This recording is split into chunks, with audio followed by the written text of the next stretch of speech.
Thank you all. This is the Boronggook Drysdale Library. I will introduce and my team members will make sure I don't go over time. I'm Graham Chris. The other two directors on this project were Garrett and Lennon Beck, from two separate small offices who collaborated through the whole process. There's an intro. So, I mean, it really was a very genuinely collaborative process. We met on site during the briefing. Danielle and I, we decided to jointly team up for the project.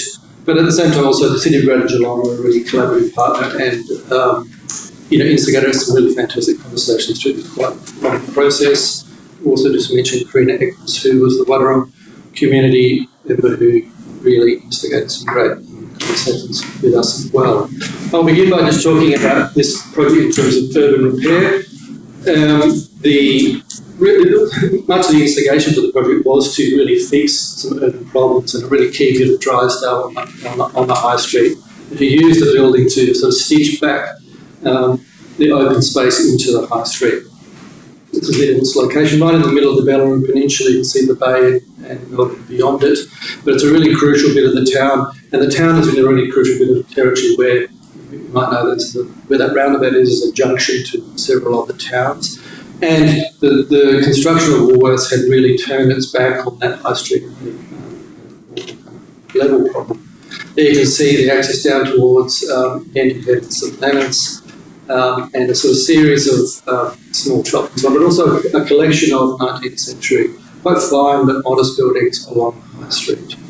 And I'll see that now. It's really scaling up to some extent. This is what the condition was before. So again, the sort of the back end of a supermarket full of discarded shopping trolleys, often facing onto the high street, and really also messing with the levels in relation to the high street. So the project was, they're sort of reconstructing of that relationship, and the amphitheatre kind of helped reconcile some of those things on the hill. As you can see, the roundabout there is the junction to other towns. We tried some really quite radically different site planning options for this, but this resonated with everybody really, because it did that job of forming an urban corner, but also being a kind of object in the round for that different space. At the beginning, so the roof, as I say, has grown quite a bit since then, but the process of making that object really opened up some connections to the streets on either side and allowed people to approach from different levels, but also from different directions within the town. This Wyndham Street was pedestrianised as a kind of landscape urban design project parallel with what we were doing. But the building is really, trying to scale up what the civic aspirations of the place could be as a regional town, but also then not sort of belittle the quite modest buildings around it. That's the bridge is the sort of device to enter. It's two ground levels, so sort of an elevated ground level for the main reading room and connect to the amphitheatre and lower level below it. It's a small glazed lane that connects the shopping centre really quite intimately with the library. So we're trying to recognise a 19th century urban fabric, but also recognise this as a piece of natural landscape. There's a sort of hill where the gathering place was for the libraries now. There's a watering place, which is these are the clouds nearby.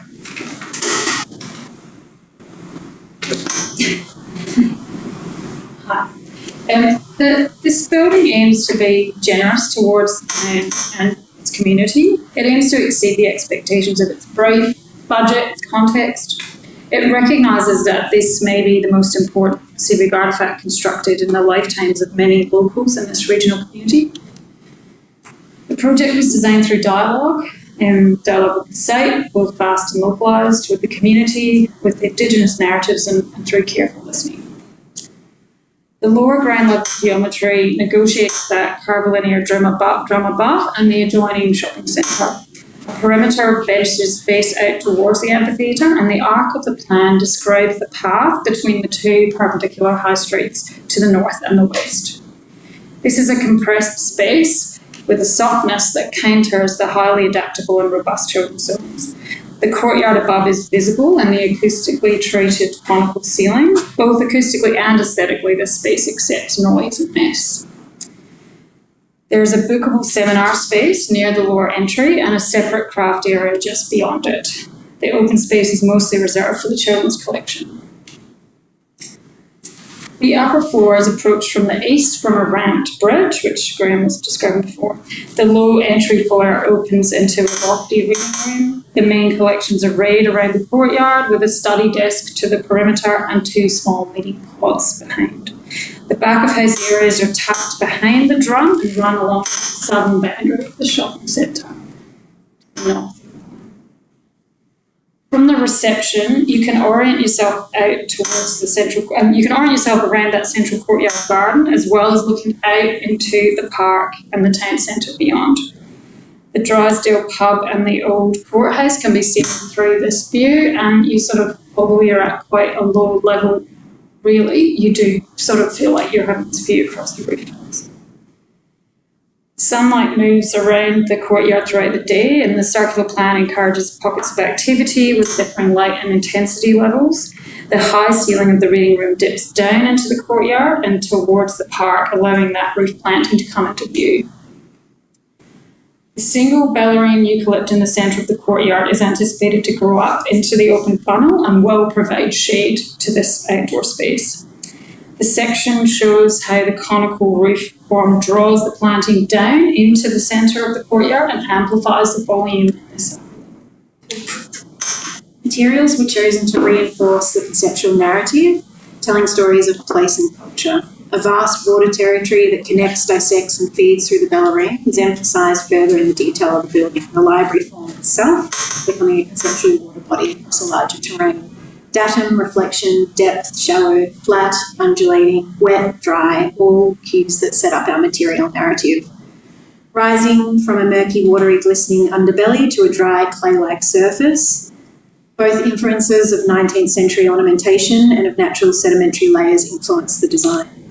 Held together in a gnarly skin, a collection of bricks handmade glazed from Stall, Euroa machine glazed and recycled broken clinkers. Every brick was documented, courses assigned, datums, colour-coded, mixes created that encouraged the bricklayer autonomy to demonstrate his craft within a set of rules or guidelines.